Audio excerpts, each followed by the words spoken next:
Мінск 100 гадоў таму. Забудова. У 1890 годзе складаўся план Мінска. У сувязі з гэтым тэрыторыя горада аказалася падзелена на 596 кварталаў. З іх 162, тыя, што змяшчаліся ў першай і другой паліцэйскіх частках горада, былі ўжо цалкам забудаваны. Часткова забудаваных налічвалася 327, а 107 заставаліся без пабудоў. Там пакуль яшчэ знаходзіліся лясы, нівы, сенажаці і агароды. Эканамічны ўздым у канцы 19 стагоддзя суправаджаўся будаўнічай гарачкай. Калі ў пачатку 90-х гадоў гарадская ўправа штогод выдавала 226 дазволаў на ўзвядзенне і рамонт будынкаў, то ў канцы дзесяцігоддзя ўжо каля 600. Ішла інтэнсіўная, пераважна драўляная забудова ўскраін. Непазнавальна змяніўся выгляд Захарыўскай вуліцы на ўчастку ад Каломенскай да Багадзельнай. Там, як на дражджах, выраслі шматпавярховыя каменныя дамы. З надыходам прамысловага крызісу будаўніцтва ў Мінску скарацілася. Але ўжо ў 1910 годзе колькасць атрыманых дазволаў на будаўнічыя работы дасягнула 580. Працягвалася засяленне ўскраін. Чыгуначны пасёлак у Серабранцы зліўся з горадам суцэльнай забудовай уздоўж Ігуменскага тракту. Выцягнуліся пабудовы і ўздоўж Старавіленскага, Лагойскага, Барысаўскага, Койданаўскага, Ракаўскага і Кальварыйскага трактаў. Мінскія багацеі ахвотна ўкладалі капіталы ва ўзвядзення даходных дамоў, шматкватэрных жылых будынкаў, прызначаных для здачы ў наём. Наогул, у сувязі з рэзкім ростам насельніцтва, што ввастрыў тут жыллёвую праблему, даходныя дамы ў Мінску к канцу 19 стагоддзя атрымалі шырокае распаўсюджанне. У 1913-14 годах была ўзведзена не менш за 14 шматпавярховых каменных пабудоў на сродкі Кастравіцкага, Ляўкова, Свянцінскага, Камоцкага, Данішэўскага, Ашкеназі і іншых. Даходныя дамы з'яўляліся пастаяннай і надзейнай крыніцай узбагачэння ў адрозненні ад прамысловых і гандлёвых прадпрыемстваў, якія давалі прыбытак у залежнасці ад рыначнай кан'юнктуры. У 1899 годзе мінскія дамаўладальнікі атрымалі ад кватэранаймальнікаў 2 мільёны 208 тысяч рублёў. Асабліва вялікі даход прыносілі пабудовы ў цэнтральнай частцы горада. Прыкладна, у межах цяперашніх вуліц Кірава, Купалы, Нямігі, Мяснікова, Берсана і Свярдлова. На іх эксплуатацыю трацілася толькі 25-30% агульнай даходнасці будынкаў. З 1896 па 1911 год колькасць цагляных пабудоў у горадзе павялічылася з 2110 да 2709.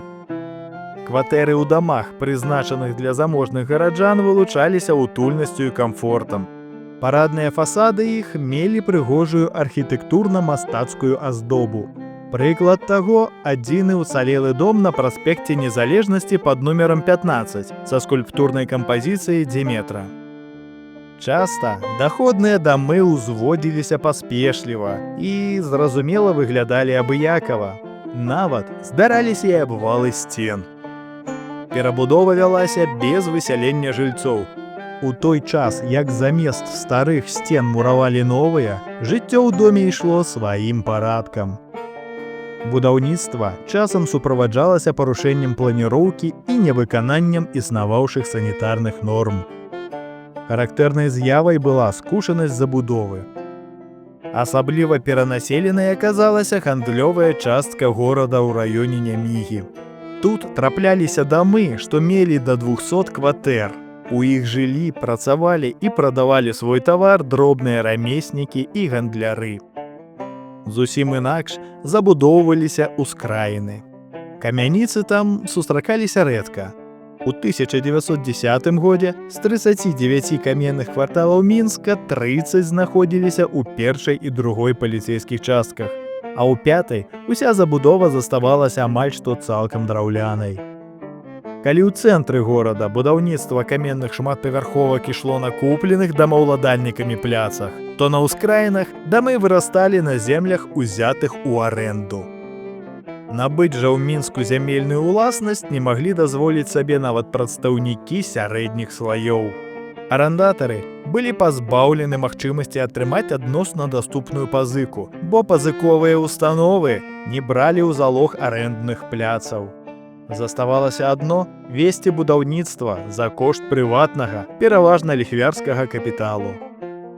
Каб пакрыць даўгі па пазыцы разам з адсоткамі і вярнуць сродкі, выдаткаваныя на будаўніцтва і эксплуатацыю дамоў на працягу устаноўленых законам 12 гадоў і яшчэ мець пэўны прыбытак, дамаўладальнік рэзка павышаў кватэрную плату, а рамеснік, які мусіў столькі плаціць, падвышаў цэны на свой тавар. Калі на чужой зямлі ўзводзілася прамысловае прадпрыемства, яго гаспадар эканоміў на заробках рабочых. Забудова ў горадзе і асабліва на ўскраінах вялася стыхійна. Жыхары урочышча Уборкі скардзіліся гарадской думе. Усе дамы і пабудовы размешчаны ў адну агульную мясцовасць без выдзялення якой-небудзь вуліцы. Падобнае бязладдзе панавала і ва ўрочышча Добрыя мыслі таго ж раёна. Там сустракаліся вуліцы, абгароджаныя з абодвух бакоў. Да дамоў на ўскраінах нельга было падвесці дровы, тэрмінова пад'ехаць у выпадку пажару і гэтак далей. Але чальцоў гарадской управы больш непакоіла тое, што пры пераацэнцы і аглядзе маёмасці гараджан ім неаднойчы даводзілася лазіць праз плот. Прамысловая забудова Мінска ішла побач з жыллёвай. Практычна ў кожным квартале дыміліся кузні і распускалі спецыфічны водар хлебапякарні.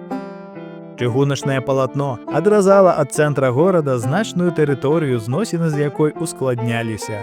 Толькі на Маскоўскай вуліцы над рэйкамі чыгункі меўся капітальны шляхаправод. Карані пералічаных недахопаў планіроўкі Мінска у абыякавасці гарадской управы да патрэб жыхароў цэнтра і ўскраін. Калі вам адгукаецца тое, што мы робім, і вы хочаце бачыць больш такога кантэнту, калі ласка, падтрымайце нас. Гэта можна зрабіць праз платную падпіску на Patreon ці разавым данатам на Buy Me a Coffee. Спасылкі будуць у апісанні. Ваша падтрымка – гэта нашае натхненне і магчымасць ствараць больш якасны кантэнт, прысвечаны Беларусі.